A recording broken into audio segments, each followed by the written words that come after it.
హైదరాబాద్ వాసులకు శుభవార్త అందిస్తూ జలమండలి త్వరలోనే నగరానికి 24 గంటలు తాగునీరు అందించే దిశగా చర్యలు చేపట్టింది.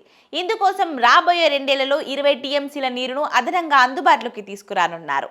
జలమండలి రూపొందించిన విజన్ డాక్యుమెంట్ 2030లో పాత పైపుల మార్పు, స్మార్ట్ మీటర్లు, స్మార్ట్ వాటర్ మేనేజ్మెంట్, 100% మురుగునీటి శుద్ధి వంటి కీలక అంశాలను చేర్చారు.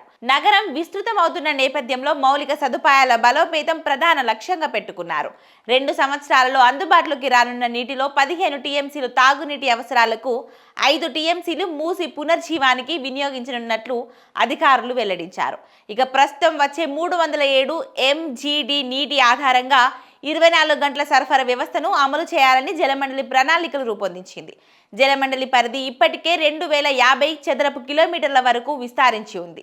జీహెచ్ఎంసీ పరిధిలో కొత్తగా 27 పట్టణ స్థానిక సంస్థలు చేరిన నేపథ్యంలో మురుగునీటి వ్యవస్థను మరింత అభివృద్ధి చేయనున్నారు. ఇందులో భాగంగా ఇప్పటికే టెండర్ పూర్తయిన 39 ఎస్టీపీలు త్వరగా పూర్తి చేయాలని అధికారులు భావిస్తున్నారు. ఈ పనులకు 2018లో షా కమిటీ 17,000 కోట్ల వ్యయం అంచనా వేసినప్పటికీ కొత్త నివేదికను త్వరలో సిద్ధం చేయనున్నారు.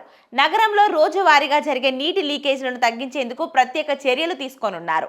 అలాగే నీటి సరఫరాలో 30 నుంచి 40% వృధా అవుతుందని అధికారులు చెప్తూ దాన్ని 20%కి తగ్గించడం ప్రధాన లక్ష్యంగా నిర్ణయించారు.